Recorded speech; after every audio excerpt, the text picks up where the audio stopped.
ሚኒስትር ነው። ዛት ዘ ዲፈረንስ። የኔ አለቃ ዓለም የሚያከብረው አፍሪካ የሚያከብረው ጠቅላይ ሚኒስትር ነው። የአንተ አለቃ የሰፈር ሽፍታ ነው። የሰፈር ሽፍታ ጀግነህ የሀገር አውራ እንዳላጀግን አትጠይቀኝ። የሞራል ሰፊ ልዩነት አለን። በእኔና በአንተ መካከል ሰፊ የሞራል ልዩነት አለን። እኔም አጀግነው ትልቅ ሀገር የሚመራ ሰው እንዲህ ደሞን ዶክተር አብይን ብትከዳው በእርግጠኝነት ኢትዮጵያ የሚል ነው የሚወጣው። ሪዛልቱ ኢትዮጵያ ብትለው እሱን ነው የሚወጣል።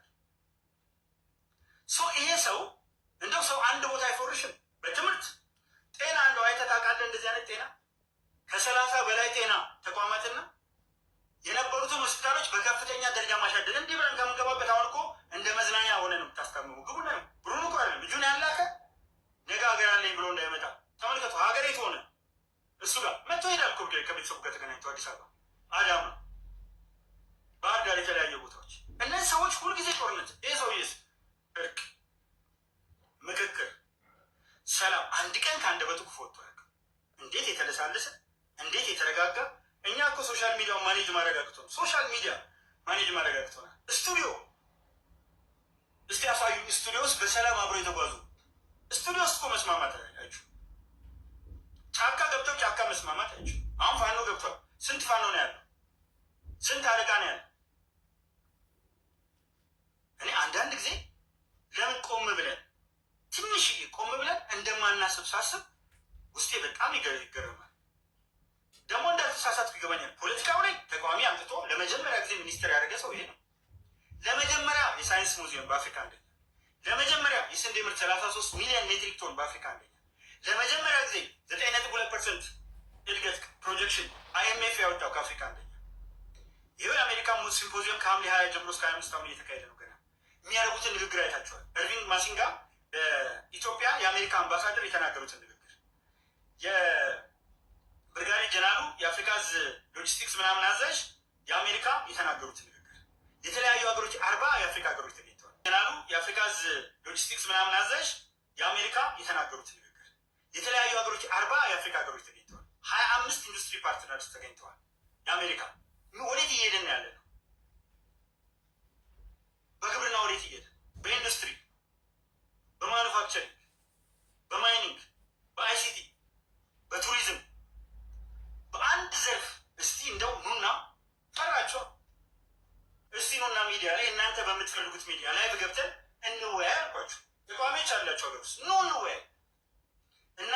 እናንተና ይቀርባችሁ የኑሮ ውድነት ክቡር ጠቅላይ ሚኒስትር ዶክተር አብይ አህመድ ባይሆን ኖሮ አመራሩ እርግጥ ነው የምነግራችሁ እሱ ብቻ ነው በኢትዮጵያ ውስጥ ምናምን ትለኛለህ። እሱ ብቻ ነው። አዎ ደረቴን ነፍቼ እነግርሃለሁ። እሱ ብቻ ነው። ለምን አብረውት ወደኋላ ላይ የሚከተለው አሉ።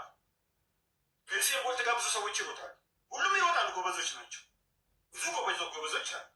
በጣም የበለጠው ጎበዝ ግን አብይ ዋይ ምክንያቱም ነበርኩኛ በኢትዮጵያ ታሪክ ውስጥ መኖር እኮ አያስፈልገኝም። አውቃቸዋለሁ የኢትዮጵያ መሪዎች።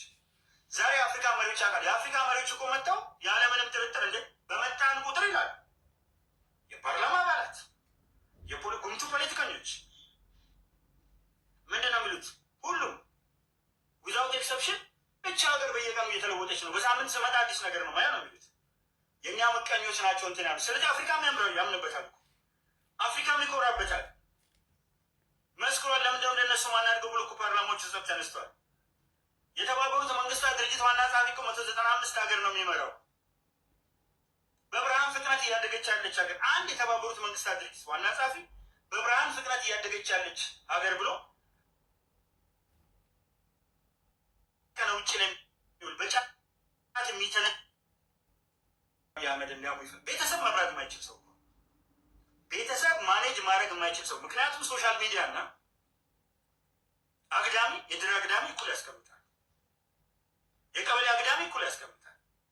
ስለዚህ አንድ የሰላም ሎሬት ተሸላሚ PhD ያለው የንግግር ችሎታው ይበቃ በክልል ፕሬዚዳንቶች የሚታመንበት፣ በሚኒስትሮች፣ በኮሚሽነሮች፣ በዳይሬክተሮች የሚታመንበት እስከታች ያለው ሰው ህዝቡ ለሱ እንደውም አንዳንዴ እኮ ምርጫውን ሲመርጥ ብልጽግናን ብቻ አይቶ አይደለም ሀቁ አነጋገር ክቡር ጠቅላይ ሚኒስትር ዶክተር አብይ አህመድን ብሎ ነው።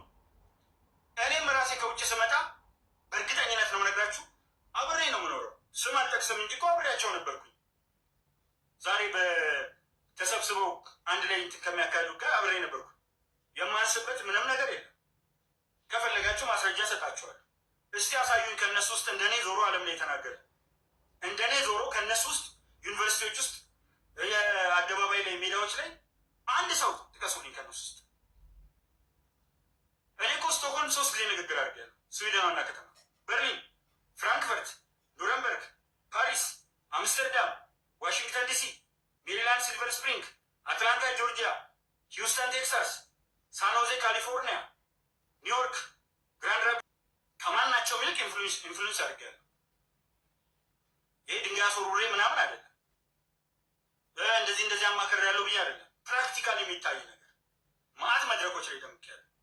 ከድሬዳዋ እስከ ባህር ዳር፣ ከደንበጫ እስከ ነጌሌ ቦረና። ነገር ግን አብሬያቸው ነበርኩኝ። ስመጣ ምን ብዬ ነው የጻፍኩት? ክቡር ጠቅላይ ሚኒስትር ዶክተር አብይ አህመድን ተማምኜ ነው ያልኩበት ምክንያት በሙሉ ልቡ ኢትዮጵያ ላይ ቆመ። ሌሎች አሉ፣ ያው እነ ክቡር አምባሳደር ሬድዋን ሁሴን አሉ፣ እነ ክቡር ፊልድ ማርሻል ብርሃኑ ጁላ አሉ፣ ብዙ ጠቅሳቸዋል። አንድ እግራቸውን ከተማ ውስጥ አንድ እግራቸውን ጫካ ውስጥ የከተቱ ሰዎች ደግሞ አሉ። ሶ አይ ሃቭ ቱ ሃቭ የትረስት ኦን ሳምበዲ እና እሱን ተቀበሉ። ለምን አየሁት ተሳሳተ በምልበት ቦታ ሁሉ ታሪክ ብትለው ይኸው ታሪክ ከአድዋ ሙዚየም ጀምሮ ማን አሰራለን? ያው ሐውልቶች ብትላቸው ይኸው። እኔ ጨርሳለሁ አሁን እና በየትኛውም መንገድ መተህ ከቤቱ ጀምሮ እስከ ሀገር ድረስ በአፍሪካ ውስጥ ይህን የሚያክል ዲፕሎማሲ ይሰራ ይሉ። ዲፕሎማሲ ደከመ ይለዋል፣ ዲፕሎማሲ ወደቀ ይለዋል። ከማን ጋር? ከሶማሊያ ጋር? ከኢሳያስ ጋር? እንዴ ኧረ አንተዛዘብ በእናታችሁ። ብሪክስ የገባ ሰው አይኤምኤፍ አንተና አንደኛ ከአፍሪካ ያለው ሰው ዓለም ምቀኛ ሳይነሳ የሎሬት አይነቃውም እኮ የሰላም ሎሬት ነው። በቃ ፎር ዘ ፈርስት ታይም ኢን ኢትዮጵያን ሂስትሪ፣ ፎር ዘ ፈርስት ታይም ኢን ኢትዮጵያን ሂስትሪ ሳይንስ ሙዚየም፣ ፎር ዘ ፈርስት ታይም ኢን ኢትዮጵያን ሂስትሪ ኢኮኖሚ እድገት፣ ፎር ዘ ፈርስት ታይም ኢን ኢትዮጵያን ሂስትሪ በ5 ዓመት 35,000 አጸደ ህጻናት፣ ፎር ዘ ፈርስት ታይም ኢን ኢትዮጵያን ሂስትሪ 1.2 ሚሊዮን መኖሪያ ቤቶች፣ ፎር ዘ ፈርስት ታይም ኢን ሂስትሪ 36 ቢሊዮን የነዳጅ ድጎማ፣ ፎር ዘ ፈርስት ታይም ኢን ኢትዮጵያን ሂስትሪ በኢትዮጵያ ታሪክ ለመጀመሪያ ጊዜ ማዳበሪያ ፋብሪካ፣ በኢትዮጵያ ታሪክ ውስጥ ለ70 ዓመት 7 ሚሊዮን ብቻ የሚያጓጉዝ የአየር መንገድ 21 ሚሊዮን 3 እጥፍ በ5 ዓመት፣ በ70 ዓመት ያልተሰራውን በ5 ዓመት፣ በ27 ዓመት ያልተላከ ወርቅ 3.3 ቢሊዮን ዶላር ብቻ ነው ወደ ውጭ ንግድ በ27 ዓመት የተላከው። በአንድ ዓመት 5.5 ቢሊዮን ዶላር ምንም አትደርስበትም። በቃ ሂዝ እደግመዋለሁ፣ አንፓራለድ አንማችድ አንስቶፔብል ኤንድ አንፕሬዲክተብል ዶክተር አብይ አህመድ ኢዝ ዴውስ ኤክስ ማኪና ሁ ብሮት አን ኤንድ ቱ ዘ ደብሪስ ኦፍ ፓስት አሊቬትስ ኢምፖርታንት ሶሻል ኢኮኖሚክ ካልቸራል ኤንድ ላይፍ ፕሮብሌምስ። ኢሬቻ 800 ሰው ከሚገደልበት በምን ደረጃ እየተከበረ እንደሆነ አይታችኋል። መጥተው ፖለቲካ ከሚናገሩበት ሃይማኖት የሚነገርበት መድረክ አድርጎታል።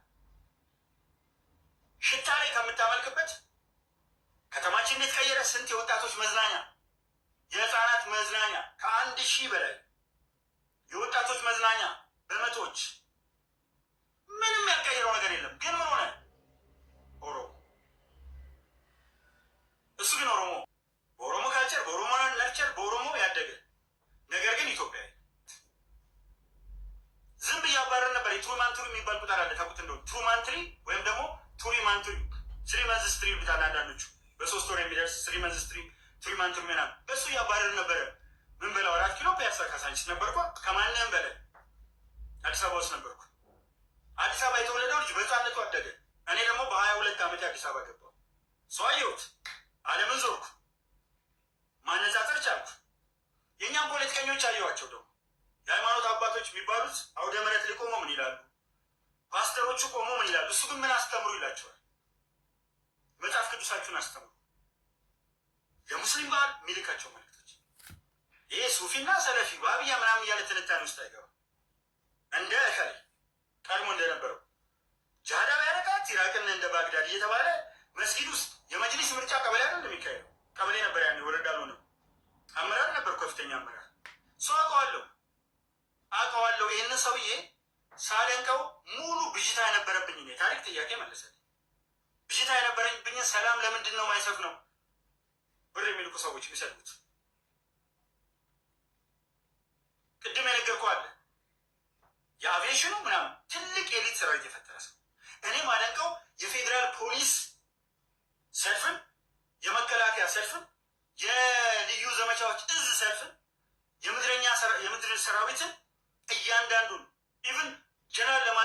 ሰስታ ፊልድ ማርሻል። አየህ በሀገር ልክ ለምን ፊልድ ማርሻል ተባሉ ይላል። ፊልድ ማርሻል ነው ጀግና።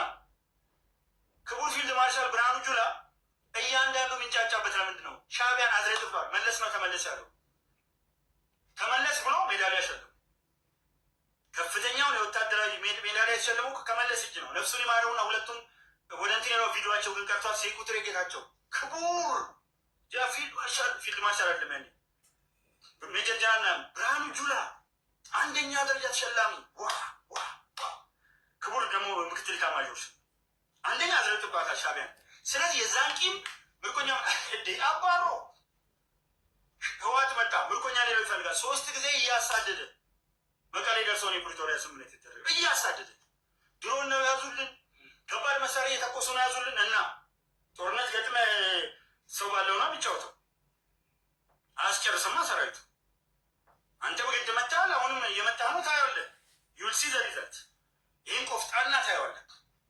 46 ዓመት በውትድርና የቆየ ሳስበው ራሱ እኔ 40 ዓመት ነው 78 ነው ያስኩት ኤግዛክት 40 ዓመት ነው መመርኮንኩ እና እሱ ደግሞ 47 ምናምን ዓመት በውትድርና የቆየ ያውም ደግሞ እኮ አክሰሌሬሽኖችን አስቧቸው። ከምክትል መቶ አለቃ እንኳን ብትጀምሩ በጣም ብዙ ትቆጥራላችሁ። ሙሉን አውቃቸዋለሁ። ማዕረጎች ወታደራዊ እነሱን ያደረገ ነው አሎ ይላል። ትንሽ ሰራዊት ልቆቆ ነው እያዝረጠረጠ ፈረስ ቤት የለ ደጋዳሞት የለ እምቡር ደብረ ታቦር ገባን ነው ሄዱ የተወሰነ ሰው ከሰላማዊ ሰው ተመጣ። ስትሞቱ ሰላማዊ ሰው ትሆናላችሁ፣ ስትመጡ ጀግና ትሆናላችሁ። ያዘ ዲፈረንስ እያየናችሁ ነው።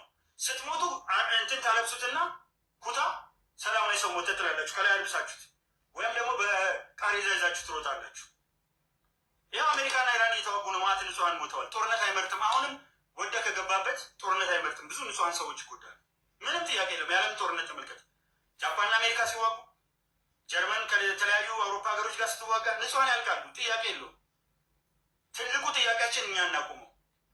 የንጹሃን እልቂት እንዲቆም ምን እንዲል እንመካከር አላችሁ። ምን አጀንዳ አላችሁ? ፓርቲ መስረታችሁ ነው አላችሁ። አሁን አብን ቢያሸንፍ ኢዜማ ቢያሸንፍ ብልጽግና አይለቅም? ይለቃል። አሳምሩ አባል አፍሩ፣ ታዛቢ አስቀምጡ። ታዛቢ ማስቀመጥ ካቃታቸው የላችሁ ማለት ነው። እንዲህ ኮሮጆ አፍጠው ይጠብቅ። እኔ በህወሓት ጊዜ ጠብቄያለሁ። ኢዜማ በነበርበት ጊዜ ታዛቢ ነበር። ወረዳ 3 ቁጭ ብዬ 5 ድንኳኖች ነበሩ አንድ ላይ እናያቸው ነበር። ማታ ሲቆጠሩም እንደዚህ አፍጥጠን ነው መጨረሻ ላይ ኢዜማ ያሸንፈው። ታዛቢ ነበር እኔ አባል ስላይደለሁ እና በጣም የሚገርመው ነገር ኑና ተወዳደሩ። ሀሳብ የለም። ኑ ተመካከሩ። ሀሳብ የለም። ሀሳብ ያለው የት ነው? ጠመንጃ አፍ ላይ ገረር ምናምን ነገር ድሮ ቀረሱ። ምን ላይ ድሮን ላይ ምትለው? እስኪ አሁን ድሮን እየመጣችሁ ምን አይነት የደረቀ ጭንቅላት እንደሆነ ድሮን እየመጣ ወዲህ ሰበይቲ ብትላት አትሰማም። ማን እኔ? አዎ የሴት ልጅ ነኝ። እናቴ ሴት ናት። ሴት ክብርት ናት። ሴት አትሰርቅም። አስገባት መስሪያ ቤት። ሴት ናት ገንዘብ የምትወደው ትላለህ። ሰርቀ ህንፃ የደረደረው ሴቶች ናቸው ወንዶች? አየህ፣ የስቴሪዮታይፕ የምቀበል ሰው አይደለሁም። ሴቶች አይሰርቁ። ሴቶች ገንዘብ ወዳድ አይደሉም። ገንዘብ ወዳድ ቢሆኑ ደሞዝ ስጣቸውና ተከተላቸው። ክትትሎች ላክባቸው። ደሞዝ ሲላክ ወንዱ ግሮሰሪ ነው፣ ሴቷ ጉሊት ናት። ለልጆቹ አስቤዛ ልታሟላ ወደ ቤት ይዛ የምትገባው ነገር ከዕጣን ጀምሮ ነው። ሴቶች ይሰርቃሉ። እዚህ ጋር ከተ እዚህ ከተ ወደዚህ ዞረ እያወጣ ሴቶች ገንዘብ ይወዳሉ። አንተ ነው የምትወደው። እኔ የምናገረው አንድ ርዕስ ብቻ ይዤ አይደለም፣ ብዙ ርዕሶችን ነው የምነካከው። 10 ሰው 5 ሰው የሚከተል ፈጣሪ ኢትዮጵያን በሙላት አትረፍርፎ ይባርክ። እግዚአብሔር ከእኛ እድሜ ቀምሱ አይፈልግም። እሱ ኦልሬዲ የጻፈለት እድሜ ያለ፣ ግን ከእኛ እድሜ ቀምሱ። ኩላሊት ምናምን አይደለም፣ ምክንያቱም የኩላሊት ህመም የለበት። እኔ ልቤን እሰጣለሁ አለ፣ ልብ ህመም የለበትም። እግዚአብሔር ይመስገን። ስፖርቱን እየሰራ ምን እያለ ነው የሚያሳይ? ንጹህ ነው። እንዲሆን አለው የለም። አንድ ጊዜ ዛሬ 5 ዓመት ነው 6 ዓመት አላቸው የብሔራዊ ሰራዊት ማህበር ላይ እኔ ወደ ክቡር ጠቅላይ ሚኒስትር ዶክተር አብይ አህመድ ቢተኮሳል ያኔ ታዬ ይቃወማል በሚባልበት ጊዜ አለ ብሔራዊ ማህበር ሄዶ ማንም ሰው ሊያወጣ ይችላል። የመከላከያ ልብስ የሚመስል የመከላከያ መልበስ ስለማንችል የሚመስል ለብሼ ወደ እሱ የሚተኮስ ቢኖር እኔ ከፊት ብቀደም ደስ ይለኛል። ለምን? እኔ ባልፍ ምጎዳው ጥቂት ሰው፣ እሱ ቢያልፍ ሀገር ይጎዳል። እንዲህ ያያዘን አንዱ እሱ ምንም። አሁን አንድ ሰው ልታመልኩ ነው ወይ? አንተ ታመልክ ልጅ ጀዋርን በሜንጫ ገልሃለሁ ያለው ታመልካለህ። እኔ ጭንቅላታችሁን ተመርመሩ። 99% ያተገ ሙስሊም ነው አንዱ ቢናገር በሚንጫለዋለሁ ብሎ ጀዋር ሰግያተው ሰው ተስክ ሀገር የሚያድነው ሰው ጋር ስቆም ለምን ትቆማለህ አትበለኝ። ኦሮሞን አንበርክከን ያለውን እየተውክ እኔ ፋኖ ስናገር አማራን ተናገር አትበለኝ አላልኩም። አውጣ ቪዲዮ። ዘመቻው እሱ ነው። ለምን አውቃታቸው። ጀዋር መሐመድ ስሜነ ባይፈርስና እኔ ያደረግነው ውይይት ዋልታ ላይ ተመልከቱ። ከኔ ጋር ሊወያይ ቀጠሮ ያዘ። ይሻል ስሜነ ባይፈርስ ጠራው። ጋዜጠኛ ስሜነ ባይፈርስ የዕለት ሁለት ቀረ። ከዛ በሌላ ሚዲያ ቀርቦ ምናምን አይደለም። ምክንያቱም የኩላሊት ህመም የለበት። እኔ ልቤን ሰጣለሁ አለ ልብ ህመም የለበትም። እግዚአብሔር ይመስገን። ስፖርቱን እየሰራ ምን እያለን የሚያሳይ ንጹህ ነው።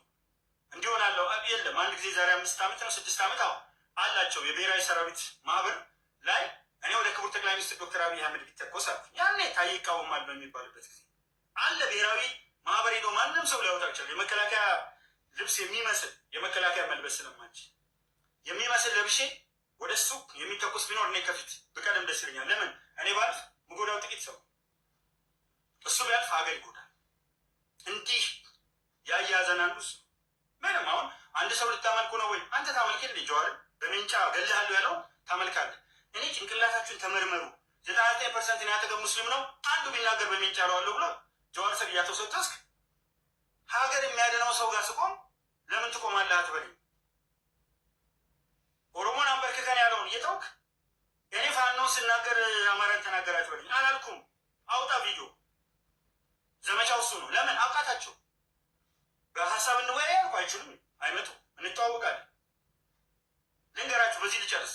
ጀዋር መሐመድ ስሜነ ባይፈርስና እኔ ያደረግነው ውይይት ዋልታ ላይ ተመልከቱ። ከኔ ጋር ሊወያይ ቀጠሮ ያዘ። ይሻል ስሜነ ባይፈርስ ጠራው። ጋዜጠኛ ስሜነ ባይፈርስ የዕለት ሁለት ቀረ። ከዛ በሌላ ሚዲያ ቀርቦ በስሜነ ባይፈርስ ሚዲያ እኮ አይደለም በዋልታ አይደለም በሌላ ሚዲያ ቀርቦ ለምን ከታዬ ጋር አልቀረብክም ሲባል ይሰድበኛል አለ። ስለምሰርበው ሳይሆን ቀፎ ስለሆነ አጀንዳ ስለሌለው ነው። በእያንዳንዱ አጀንዳ በፖለቲካ ዲሞክራሲ ዶክተር አብይ ያመጣውን 1 2 3 4 ብዬ እነግረዋለሁ። እሱ ዶክተር አብይ ያጠፋ የሚለኝን የዶክተር አብይ ጥንካሬዎች እንደሆኑ እዛው አሳየዋል። ዲሞክራሲ በሪሊጂየስ አስፔክት በእያንዳንዱ ከፈለገ ሰው